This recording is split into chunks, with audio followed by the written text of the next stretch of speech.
Hello, everyone. My name is Mark Intrican with looking to achieving unity, harnessing the power of encouraging, inspiring, and including others.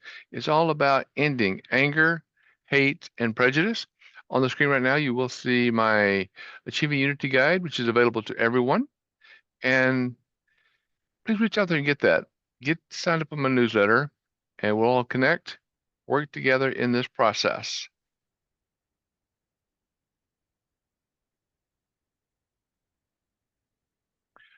Again, creating solutions, one reality at a time. We want to be able to transform our world into the world that we want it to be and the way it can be, with us all working together. And as I mentioned, that's achieving unity through encouragement, inspiration, and inclusion. These are just a few of the things that I do through reality focused dynamics. And that, of course, is working through you in the process. We all must work together. And one small portion of that is our excellent guest today, which I'll introduce in a few minutes. It's all about joining together to end the violence that's out there. Let's all work together to create high value solutions through the possibilities that are in front of us. The Achieving Unity Weekly podcast is every Thursday throughout the end of 2024. If it's not a U.S. holiday, for Thanksgiving, there will not be a broadcast. We will not have a guest. We will not take them away from their family on the Thanksgiving in the U.S. But we will have a meeting the next week. We'll just take that one off. And also, we are going to move to Wednesdays starting January 2025. As of the new year, I will be having courses on Thursdays. So we're going to move the podcast to Wednesdays. It'll be at the same time, 1 p.m. Pacific time, 4 p.m. Eastern time, but we are going to move one day earlier. Now, from Reality Focused Dynamics, as you can see in the logo in the top right, we go to the success focused solutions that we create. Please contact us for more information today on things such as using Agile and Lean outside of software. Now, a lot of people don't understand what that is. It's more on the engineering side, but the philosophy can be used in every discipline, every vertical, including our home. Agile is the ability to create and respond to change, enabling success in an uncertain and possibly struggling environment by emphasizing adaptability through better collaboration and communication. And I think we all know that collaboration and communication are the keys that open every door that we go through towards success. Lean is a methodology focused on maximizing value by minimizing waste. And it's about optimizing our processes through continuous process improvement, effectiveness, and efficiency. So that's one of the things that we do on the business or corporate side, but it also works in the home. Connect with me and I'll show you how to break all products and services down from the most complex business project to the basic steps of training our teenagers. Yes, I have worked on rocket ships and I have two children. So think of a busy morning at a family breakfast. Everyone has somewhere to go, from work to school to many other locations. Why don't we have a family stand up meeting each evening where everyone shares their tasks for the next day? Use sticky notes with chores and responsibilities placed on the refrigerator. Each person can move their note from the to do that they put together that night to done the next morning.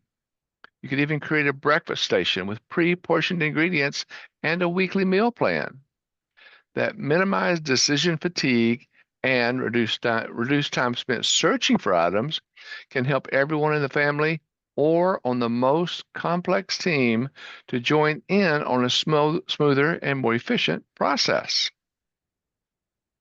Second, one thing we do, and we'll talk about a little bit about this today, achieving unity through encouragement, inspiration, and inclusion. I can't say those words enough. Because when we think about DEI, we could accomplish more through EII, encouragement, inspiration, and inclusion. We want to have that diversity and equity and inclusion in the process, which is your DEI. But it all comes about encouragement is the powerful force that lies at the heart of empowerment. Encouragement is the powerful force that lies at the heart of empowerment. Our unity makes us a successful team, inspiring each other to reach every goal. What person or what goal do you know that didn't take more than one person? Edison invented electricity, but he had a lot of people helping him, just like so many others. Together, we can overcome challenges to inclusion and celebrate every victory, both personally and professionally. And it's amazing how much those two can tie together, as sometimes we take our personal situations into our office. Sometimes we bring our office situations into our home. We can work together to eliminate that entire controlling, troublesome nature. Are you facing relationship challenges or parenting difficulties? Are you or someone you know struggling with relationship issues or parenting time issues as a divorce or divorcing parenting? We can transform that frustration into understanding with what the frustration? Where in the world is the value in our actions? We have to think about that. And there's all levels of anger that we go through that we need to eliminate. We must learn that anger, Anger, holds no value. Anger is just actions not gaining effective results. We need to learn that and practice that. Anger is just actions not gaining effective results. No matter how small your anger may be or how big it may be, there are still no effective results from that. So from personal relationships to prenuptial agreements, nuptial not required because there's a lot of people not getting married any longer, but life happens. Let's learn to embrace and enjoy every moment that we have together. If you have your phone handy, you can always go see me at my website home here on the left, or go to my website contact page and send me questions with the QR code on the right. Get in touch with me. Let's talk. Let's create solutions, one reality at a time. As I said, this is a weekly podcast. It comes up every Thursday right now through the end of 2024. Next week on November 21st is our National Play Day with Dad, working with all parents, but especially fathers and dads that may not have had a parent, the father figure especially, when they were growing up. So we're helping the father, making sure that they know that it is awesome to be a father. And even if you're a single parent, mother or father, time with the children is so important. As I mentioned earlier, 11/28 is Thanksgiving. In the US, there will be no live podcast. We will skip to the next week, which is 12/5, and we'll talk about Black awareness, the abolition of slavery. What happened then, what happened now, and what are our next steps? How can we all gather together? We talked to the awareness of Hispanics, the Spanish. We worked on that just a couple of weeks ago. We talked about that, had a wonderful time and showing what we can do working tomorrow. And then on 12/12, we're going to be talking about Human Rights Day. This is international. It's called UNESCO.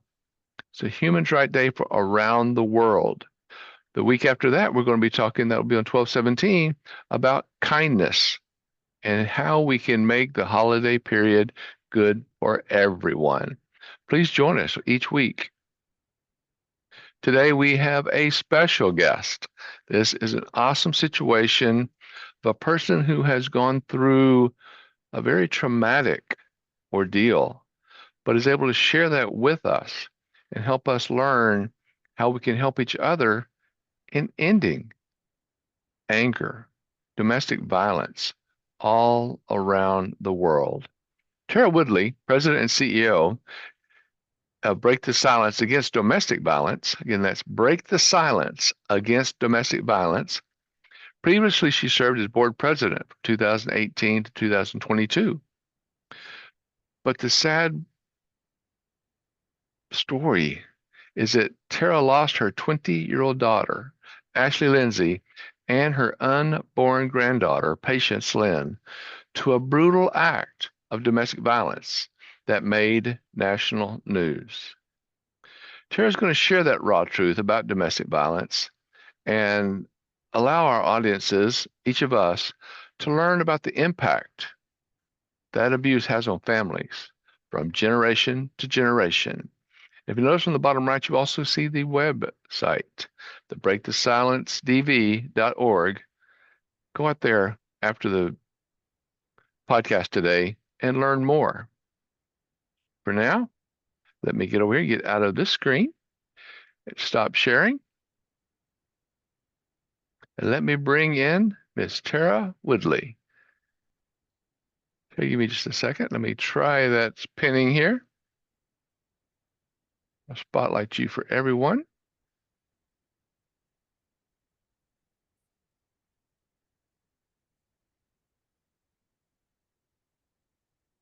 Okay, I think we are ready. Tara, how are you Wonderful. today? Tell us how things are going. Well, things sometimes it's one day at a time, but things are fairly good today. So I thank you for having me on to talk about this subject. It's really near and dear to my heart. So, Uh, Tara, it's an honor for us. I cannot tell you how hurt I am to even just think about what you have gone through and the impact on you, your family, and on others. My heart truly reaches out to you. Um, would you mind telling us a little bit more about what happened and maybe how did that, is that part of your journey that got you to where you are today? yeah, absolutely. And so, actually, my story kind of begins, with myself because I am a survivor of domestic violence. The man I was married to, that I had children with, uh, we had incidences for 13 years throughout our marriage, and the kids saw that.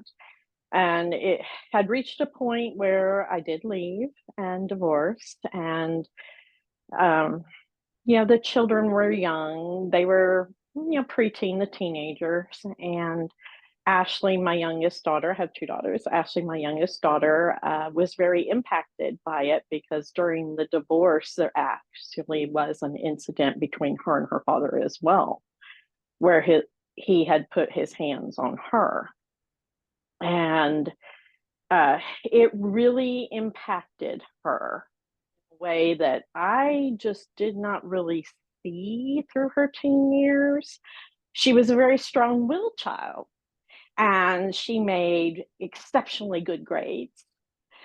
She was, the lead in all the school plays. She sang in church. She made straight A's. It, she she was in the top 1 percentile in the nation for her math skills, even, and got Wow. an award from the president over it as well. So, level looked good. When I remarried, the man I remarried became their father. They called him dad. It was uh, a very good relationship between him and the girl. So, on that level, everything looked great. And I really didn't think because the girls were old enough to understand what happened and stuff, we had to have like real discussions, right? About what had happened and what went on. And I thought I had improved their lives and we were heading in this wonderful direction. But in the background, hindsight is always 2020. So Um, true. Ashley was struggling in relationships in a way that at the time I thought was kind of, actually I was giving her credit for because she would not be in relationships for long.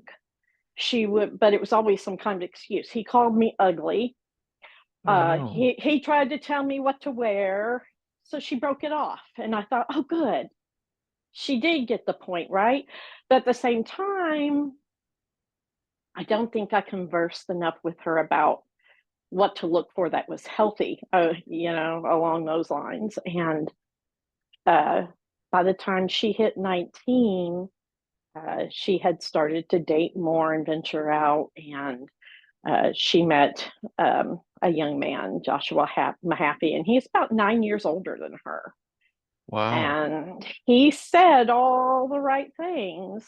He kind of, it definitely targeted her because I think what she felt at the time, because we did have some conversations before she passed, was she was trying to find the love and acceptance she didn't get from her biological father with this young man who seemed so much like him, like she felt like she could fix him.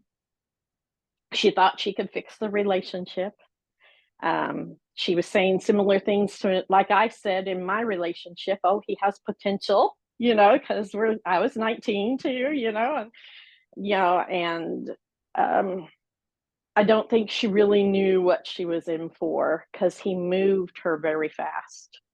He he moved that relationship so fast and moved her out of the house so quickly. uh, I think she was just swept up in the whole thing of being in love for the first time for real on her part. Right. And so he moved her about an hour and a half away. And this is the child who called and talked to me every day. And I was beginning to notice problems. Her phone was mysteriously breaking several times, and we owned the phone, so we Wow. were the one replacing it. And all of a sudden, she was saying, certain things that were drawing up red flags. They were fighting a lot. They were drinking a lot. They were partying a lot. And, you kind of think in those early years, oh, well, they're going to experience some of that. They're going to do that um, on some levels, but he was way older than her. Right. So So what was it, 9 years? 9 years older. And she moved in with him, but he also had a best friend. And the best friend's the one who hooked him up, actually. Where Ashley worked school with, they're both named Josh. So the friend I'll call Scott. That's his last name. She Okay. met Scott first, and he introduced the two of them together because they Right. worked together. And Scott lived with them as a roommate. So she was there, and they were kind of, doing their thing, but these little things kept popping up. And You said little things kept popping up, yeah, such yeah, as, the cell phones okay, and the broken cell phone and, broken cell phones and the constant fighting, uh, her just constantly crying all the time. And I was like, this oh, is just not a, I wasn't thinking along the lines of abuse, but I was thinking this just isn't going to be a good relationship for her if you're only in it at 3 months and you're already having all this turmoil, right? And I guess it was, what do you think? She'd been in the relationship for about 4 months, and his birthday happens to be the same as my birthday. And the wow. oldest the oldest daughter's been dating this man for a long time, and she's getting serious, and Ashley's with Josh. And I said, well, all I wanted for my birthday is the kids and their loved ones to be together. We'll go eat. So we went out on St. Patrick's Day and had dinner and went bowling. And he proposed to her right there at the bowling alley. And that's when my husband and I were like really going, whoa, you're 4 months together and you're proposing to her, and something is seriously wrong here because this is just moving way too fast. Um, and we were right. On my birthday at night, I get a phone call from Ashley, and she has locked herself in a bathroom, and she's drunk, and she's at some party at some friend's house, and she don't know where she is, and she don't know the address, and she's crying because he put a cigarette out in her face. Oh, you're kidding. No. And it's the most horrific thing for a parent to, like, you want to get your child help and you can't, she doesn't even know where she is to try to get her that help. And all of a sudden he's calling me on the other line. So I told her, he's calling me, I'm going to talk to him. I thought maybe I could get something out of him. And of course he just made excuses. We're drunk. I flicked the cigarette at her. I didn't mean to hurt her. He made all kinds of excuses, and I could not get out of them where they were. I didn't know what was going on. And then Ashley calls me back and goes, Mom, he's right. He just flicked it at me. It's going to be okay. We're going to go home. We're just drunk. And in the back of my mind, I went, nope, no, I know this game. I lived this, Oh kind of yeah. thing, the scenario. So I told her, I said, no, you guys need to come to my house, tomorrow for the weekend. I want to see you. I want to see you're okay. And they did. And my husband and I kind of divided the children up, and he talked to Josh and told him, look, I don't care what you did. Don't put your hands on my daughter again. Don't do anything. And I talked with Ashley, her sister, and I talked to her. And she was like trying to maintain that line, that excuse, but we weren't having it. We knew better. And she went ahead and went home with them. And it was just we went into that mode of, okay, we know what we're dealing with now. So how do we start preparing? Her sister and I and my husband did. So she's a month later, she's pregnant. And she lets us know that she's pregnant because he took her birth control from her. What do you Because mean? he He took it wanted from her her. pregnant? He wanted He her want pregnant. He wanted her pregnant. He took her birth control and got rid of it. And so she ended up pregnant. And she was happy about having the baby, but I was very concerned at that point. And you start questioning, he had been married twice before her and had children, and the children weren't allowed to see him. So I'm like, yes, there's wow. definitely some big flags going on here uh, that we're not aware of. And she ended up pregnant, and then she ended up uh, with several incidents where Josh had been in fights before when he was younger and had seizures because he had been, from what he told us, and including his mother, he had been hit in the head with a pipe during an argument when he Wow. was 18 with another young man, and it caused him to have seizures. He had to relearn how to talk and walk.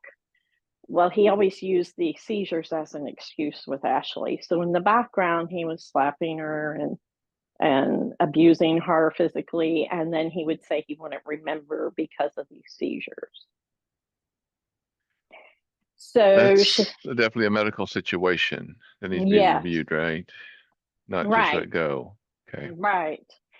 And that came to a head with, she called us crying saying he had a seizure, but he destroyed her truck during the seizure. He busted her windshield and she had him in the hospital. And uh, of course, his mother was there, and we're finding out, she's done telling us he's been slapping her and getting physical. And that's when she His lets us know. mother told you that he had been slapping her, And and he she had.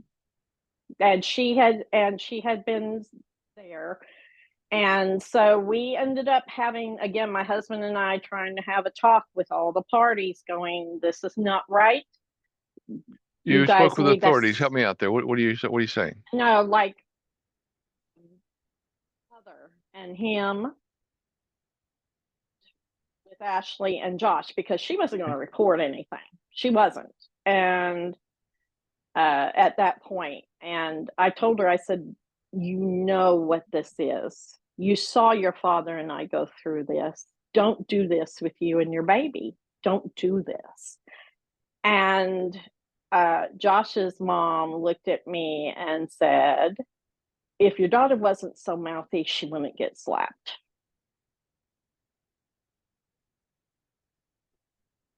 She sure Wow. did. And that's when I knew my daughter was in real trouble. I had to make a real plan here. This was way more than what we even expected. Still, I can only Ashley, imagine what that would be like.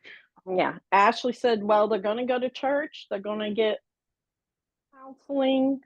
I don't even know to this day if it was true or not. She said they went a couple times, so I'm figuring they did go to maybe church a couple times, but um, it headed up at one point. She came home and left him around Mother's Day. And I was very happy about that. But he showed up at our house with his roommate and tried to bust in our door, and we called the police. Good. And the police came and they took off, and nothing happened. Help me out with nothing happened. I'm sorry to Nothing. put you on the spot on some of these No, things, but you're that's one of the fine. things we talk about our police officers, and there are 20% of anything that Mm-hmm. is not what we want it to be. There's a 20% extreme in everything that we do, but there's 80% of police officers and people and even lawyers that are good. They are good people, but there's always the 20% that are not. And Mm-hmm. they need to come up more about the ones that are not. When you said nothing happened, can They you, came and took an incident report, and that was it.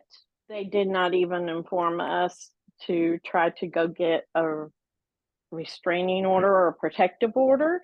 no They following assault, no no, fault, nope, nothing, nothing. And they just said, well, we'll watch this area in case they come back.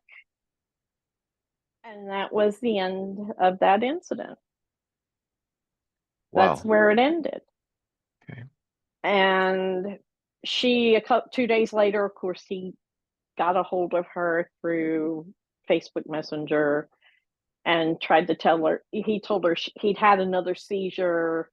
He had passed out in a ditch. He was in the hospital dying, and she felt bad and went back to him. So we dealt with that. I told her, I said, you can go back, but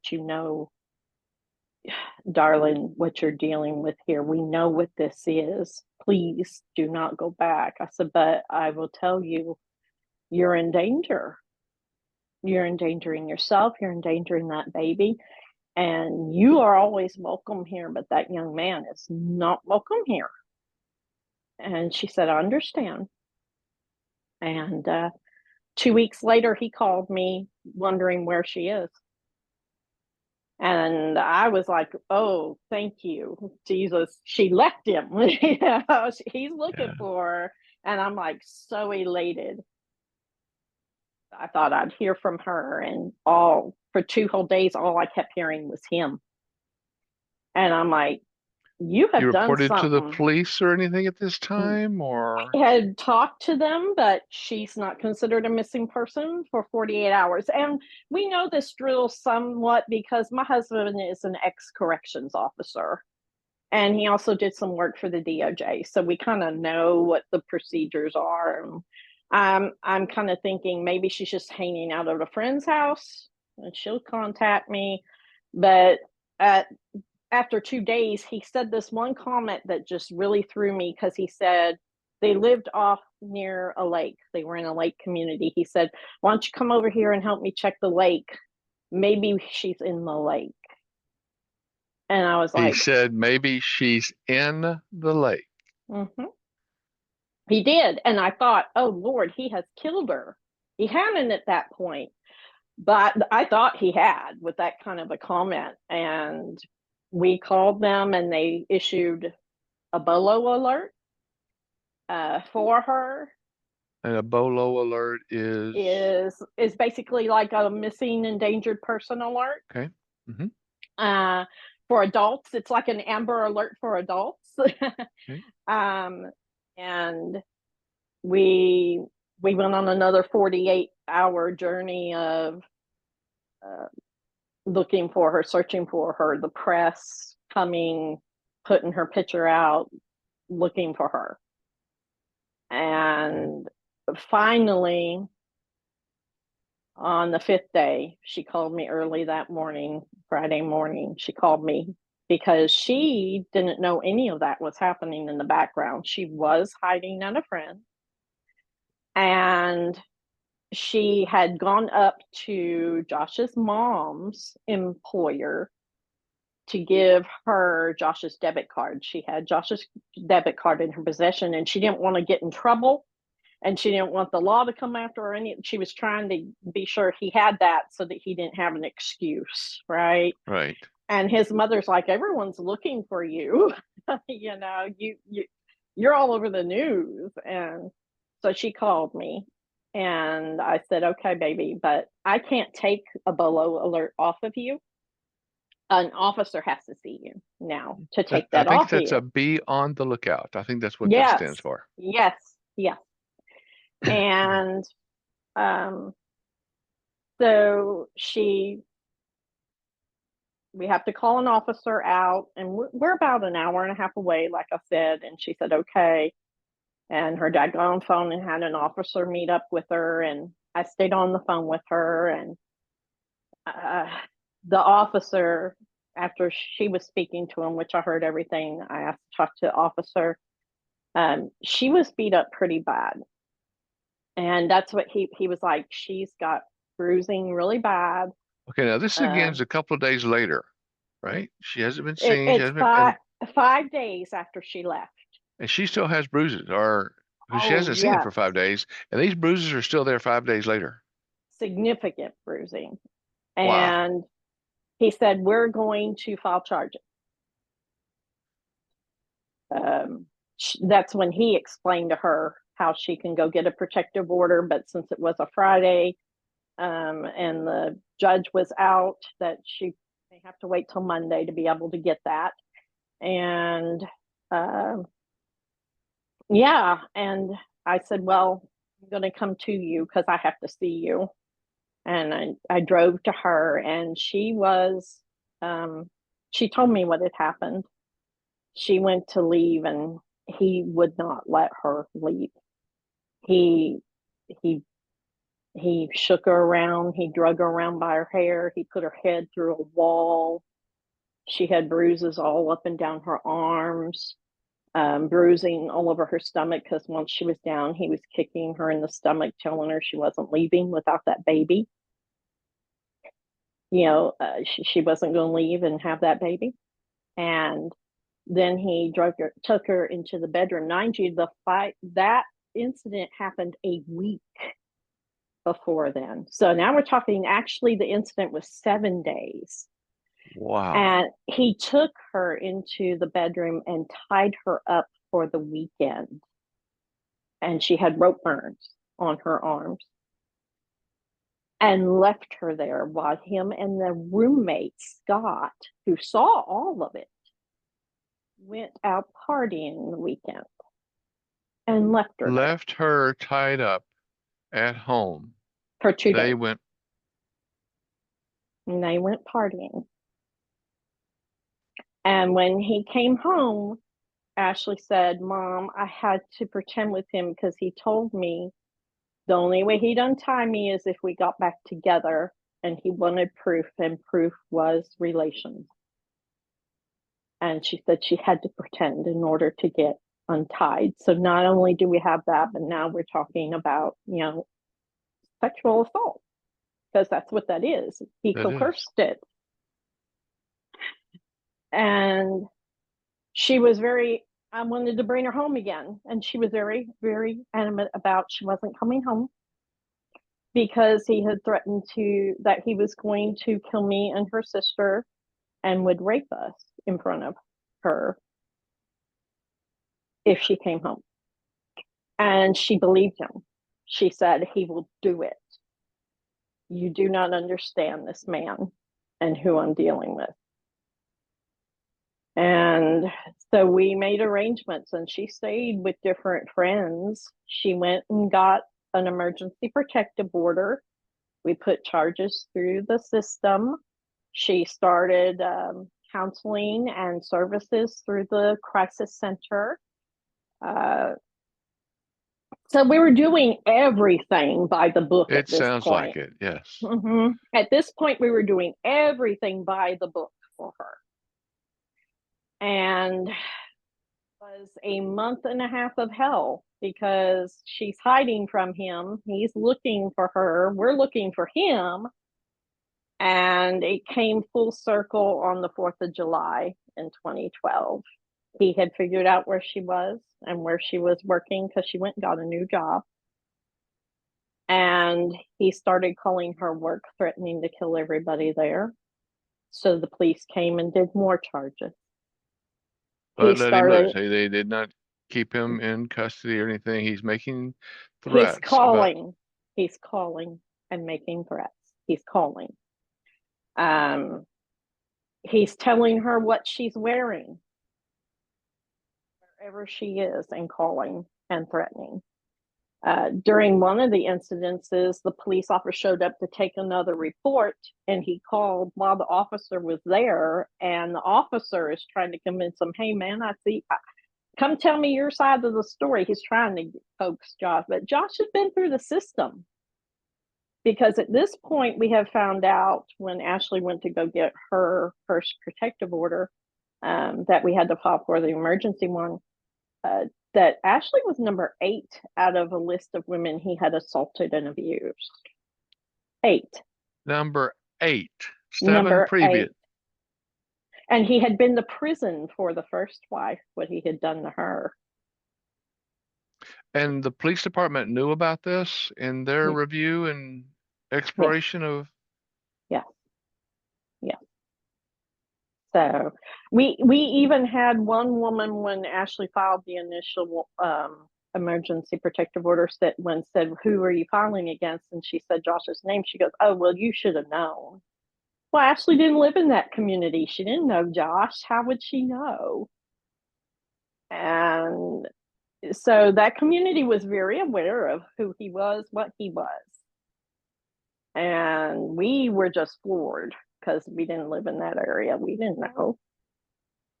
So, there was no shelter in that area, but the police officers are like, being consistent. They're coming out, they're taking reports, they're filing with the courts, and we're thinking we're trying to protect her as much as possible. But it just got so bad to the point that the DA has a special domestic violence advocate, who called me and said, I really would like to talk with Ashley, because we weren't giving her number to anybody at that point. Right. And this is just getting too dangerous. He's Now, threatening. the advocate from the attorney is the one calling you about this. Yeah, from the DA's office. Mm-hmm. She said, it's getting too dangerous. This is getting really bad, because there's that whole week we had filing after filing after filing. And so we arranged we had a conference call between the DA advocate and her counselor through the crisis center, and myself and Ashley, and we came up with a strategic plan. Now, Ashley was I live here in Texas, and Ashley was just across the border in Oklahoma. So we're kind of on that border between the states, and everything was happening over in Oklahoma. So we made an arrangement for a program that they had some association with, in which Ashley would come back into Texas, into a really high, what they call for high potential of fatality type of shelter that is very exclusive, that only certain people, you have to be recommended into. And so they were wanting to place her in there. And we made all those arrangements on Thursday, on July 12th. And she said, well, my work has been so good to me. I'm going to finish out my work week Saturday, and then I'll go. And we all went, okay, we have a plan. But we didn't make it the Saturday.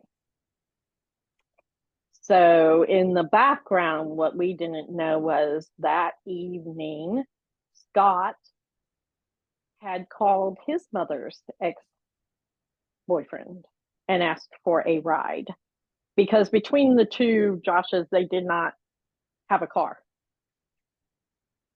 And Joshua's mom had hidden him at a cousin's house 3 hours away.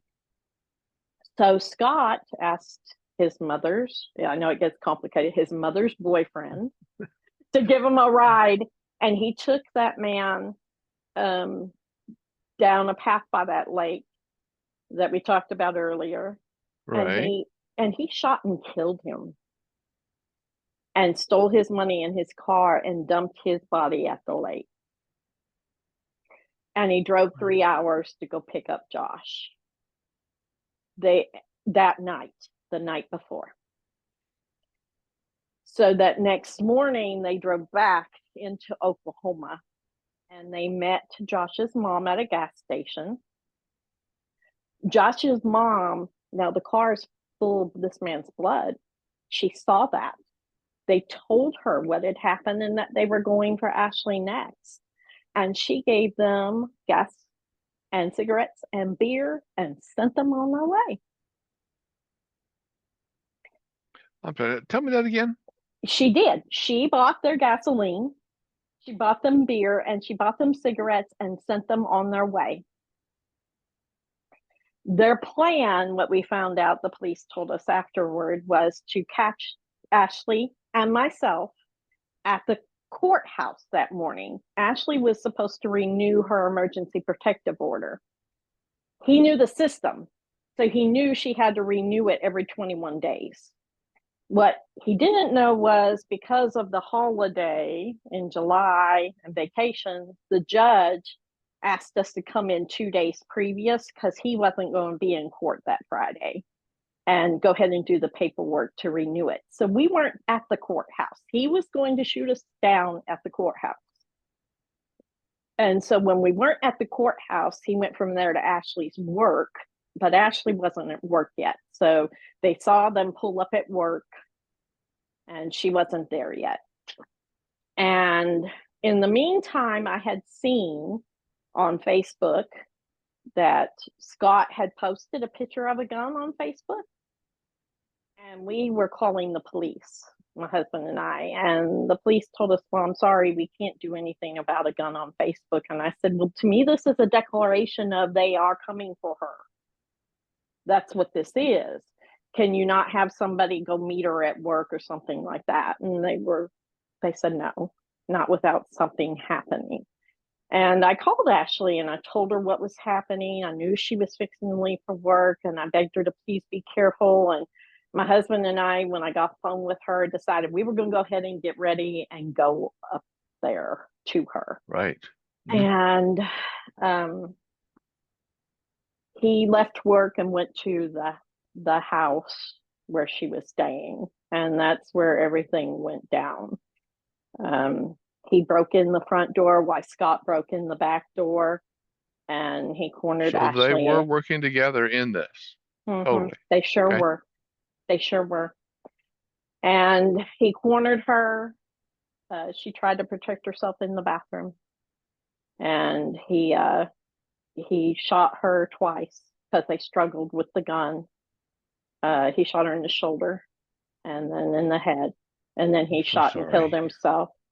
But Ashley didn't die there. My little fighter didn't die there. You know, what made it worse, and this is why it ended up, when people say, oh, it made national, this is why Scott ended up staying there holding the other 3 people in the house hostage while this is all going on. And I actually ended up with mother's intuition. At one point, as we're getting ready to leave, I just started to have a panic attack. I've never had anything like it in my life. I knew something had happened. I knew it. And I called. And when I called in the middle of the incident. And one of her roommates, friends that she was staying with, gets on the phone, goes, Tara, Ashley's been shot. And I can hear Scott in the background going, don't say anything or I'll kill you all. And the phone went dead. So we're all freaking out, not knowing what's happening. And they are in this hostage situation. And it was just a total nightmare. I can only imagine. Scott ended up fleeing the scene and got away before too many of the cops surrounded the house. So he was on the loose. And Ashley was care flighted down to Dallas in a hospital. And all the family ended up having to go down there. Mm-hmm. We were there all night, and uh, Ashley ended up passing away later that night because they said it was just Sorry. too much trauma to, they couldn't stop the bleeding, Hmm. and um, it was very exhausting because there for a while they flew in specialists thinking maybe they can keep her on machines for the sake of the baby and maybe we would have a grandchild, but that didn't work either. They said her body So was just sorry. shutting down. So uh, we tried everything we could, but um, one of the things I tell people is that it's very hard because with you have 50 family members up there saying their goodbyes, and she's on machines, and the doctor says, the neurologist says she will hear you, Cliff, to the end. He guaranteed that, and I have no doubt of that in the end, because in her final moments, I had seen on the sonogram, they kept monitoring the baby, and I saw little Patience's last moments of her heartbeat stopping on the sonogram. And I tell people all the time I had to make the most horrific decision a mother has to make. So I made that choice for my daughter to help free her. I told her, I said, Ashley, I know you're holding on for this baby. That's the only reason you're holding on. And um, if you need to be with her, it's okay. You can go be with her. And I told her I'd be okay, but that's a lie. You can never be okay from something Losing a like child. that. Mm-mm. No. But she crashed, and Wow. we let her, because they had already declared her brain dead at that point. Well, again, I'm So so sorry we for you to let have to her. go through all this. It was horrific. Yeah. It was the worst thing you can think of. And they finally caught Scott, and then we were thrown into the system with a death penalty case that went on for 2 years. But Oh my gosh. yeah, that finally ended with a plea deal between the families and him. And Scott is in prison for the rest of his life for all 3 counts. He will never get out to run consecutively with murder, Mhm. including for the death of Patience Lynn. Not just, Chad Page was the name of the other man they had killed. Yeah. Um, But but Tara, we have that's about 12 minutes left. I love what I am so sorry. So, so sorry what you've been through. I don't want I don't want this to happen to anyone else ever no, again. neither do And I. I am so sorry what you have been through. But I also love what you're doing through your organization and your journey as Yes. stopping domestic violence for other. In the last few minutes, what can we do? How can I help? How can our listeners help? I What are think some it's things? important to make the decision. For me, I had been real quiet life about what happened between me, and like I said, didn't talk about it with my children. So one of the things I think you have to is, if you are experiencing that, especially if you have children involved, have the conversations with your children. But that night leaving the hospital, I made the statement to my husband on the way home. I said, you know, I will never be quiet about this again.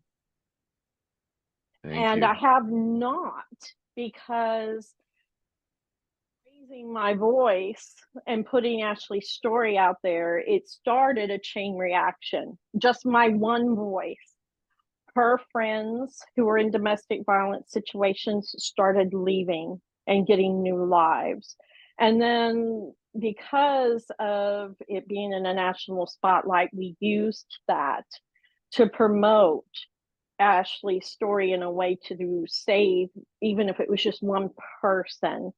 And then I was able to get involved with organizations that, like now, I'm the head of Break the Silence Against Domestic Violence, who is promoting that, escalating those voices, and trying to help heal those who have been through it, who don't have a voice. And the families who are affected by it as well, because so many times people forget the families. They will focus on a family like mine for maybe a year or two, but then the expectation is you get over it and you go on. And life does go on, don't get me wrong, but you Mhm. don't ever heal totally from the dynamic of how it rips your family apart. And part of the lessons I learned with that is not only was I quiet, but my whole family was quiet until Ashley passed.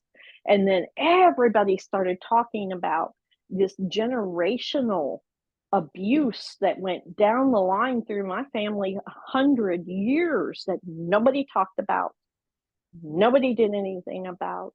It set us up for this. And how do you overcome and have those conversations? It's important for families to have these conversations and the public to have these conversations and know that this is not a private matter. It spills out into the public. That day, people could have been hurt at the courthouse, they could have been hurt at the job, they could have, that the public doesn't understand that 3/4 of domestic violence fatality incidents are bystanders Wow. that are getting affected Three and quarters, losing their life. 75% of the those that are Of hurt. fatal incidents are bystanders. So it's that person's friends, families, co-workers that the abuser doesn't just go after the lives of that one person, they go after whoever is there. So it is a society reflection, of what can we do to help protect that person because it spills over. And one of the things I'm hearing you say too, Tara, is that as you're mentioning with break the silence against domestic violence, you're talking about everyone. It's not domestic violence is not two people Mm-hmm. in a small room somewhere. This is where you're talking about people are harmed or murdered in Right. situations they may or may not have anything to do with, which could include anyone listening to this today. Exactly. So we Exactly. have to do something. What can we do? What are some things? We have 8 more minutes. What can we do? Can we call you? Is there, I showed your website domain earlier on the screen, but what can we do to help each other and train each other? I know I'm putting this podcast together. I speak, I coach, I consult. I can't reach enough people. Mm-hmm. How can we all work? I will try. Don't take me wrong. I'm going to Yeah, I try. know. Yeah. How can we all work together to prevent this from happening? If we can stop 20% or 30% or 50%, how do we start doing that? There's a lot of different ways. You start individuals around you that let them know you're there for them if you see the signs. Be the listening ear and don't get frustrated if they don't just walk out right away. Most women especially, but men as well, it takes up to 7 times to leave as an average before they totally are able to get out, and there's a bunch of different factors in that, but you can start there, just being that listening ear, being the person to support, but have a game plan in the background as well. Other ways that we can help is that there are people do really fantastic, in my opinion, with helping support their local shelters and getting things out along those lines. There's never enough shelters, I will Right. say that. Well, how can we But there? Okay, you touched on a point there that is very intriguing in its nature in itself. And you also mhm, mentioned earlier again about how long people are helped, but it comes down to what can we do to help them into the shelter for safety, for caring, but then through training and helping them out of that shelter into a career, into a next step in their life for themselves, possibly their children, their families. mhm. How how can we make that turn, that drive? Well, that's part of what Break the Silence has decided on as far as what we focus on with our programs is that step Thank you. after the crisis, because we felt like there was a gap there. So part of what we promote is scholarships through our organization, because if a person goes back to school and gets a degree, They are 88% less likely to enter another abusive relationship or go back to Okay. their old one. So for me, that is a great statistic, encouraging them to get back to themselves, who they are, discovering who they are, helping them with their careers and the people that they want to be, helping them to find that person inside again because it's been taken away from them, from Yes. what they suffered during these relationships. Now, Uh, when you talk about scholarships, can you help me out with that just to universities, or does that help them also maybe get their GED, help them with maybe some certifications of different types? Yes, we help with colleges, with workforce training if they need that kind of help. We have that program, and then there's other organizations out there as well who do some career-oriented training. We also have grants that we do through a financial literacy program, which also I think it's is it Verizon or AT&T? One of the two of them have as well. I mean, a financial training program that helps survivors because a lot of times they have been financially abused and do not Hmm. know how to take care of their own just regular everyday bookkeeping or how to pay their bills or how to buy groceries or whatever. So that's some of the efforts we do as well. But there's Thank lots you. of organizations who do that too, and I Hmm. applaud them. Uh, it's it's it's just a struggle because the crisis is important, but it's just as important after they get out of the crisis to help find them a community and support. And that's part of what Break the Silence holds retreats for them as well. So they can find their own community of people who went through what they experienced, who won't judge them, who listen to them and have that support within a community that they can talk to. So. Thank you so much for all that you're doing. We only have a couple of minutes left, and that's one of the programs that I want to do working with you. Can you give your number? Do you have an office number or something that people can call if they need your help or support, or We email or do website? what I would recommend is the website because that has all the email information and you can contact any of us through there with all the different programs and everything. So if they go to www.breakthesilence, D as in dog, V as in violin.org. So go there, you can see all the programs, participate, donate. Uh, we do a lot of impactful things. Check out we're all over every social media, so you can find us all there for sure. Okay. I did just put your domain in the chat. We can see that when we're Wonderful. watching this. So that Wonderful. is excellent. And if anyone else is out there also, any one of us can only do so much. But I will be working with this.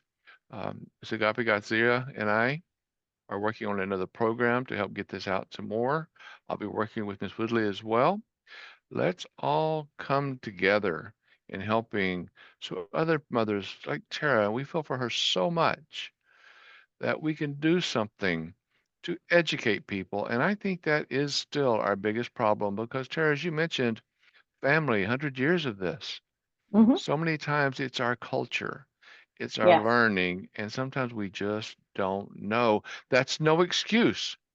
We need to help our school systems. We need to help our police department. We need to be able to reach out to people. As I see officers, police officers, fire officers, any of our servicemen and women, when I see them, I tell them thank you Yes. because what we do have today that is good is by their support and their help. And that's what we all need to do. So let's all work together. Please contact me. My phone number's on the bottom. You can reach me at www.achievingunity.com, www.markentricken.com. Reach out to me. I can connect you with Tara. Let's work together in what we have to do going forward. Tara, thank you again so much for bringing your story and sharing this. I can't imagine how heart-wrenching this must be. But thank you. No, thank you so much. All right, Tara, thank you. Thank you all. I hope to see you all again next Thursday. Tara, it's been wonderful. All of you, let's make life better. Life is up to us. Let's make it awesome together. Thank you all. Talk to you next week. Bye now. Cheers.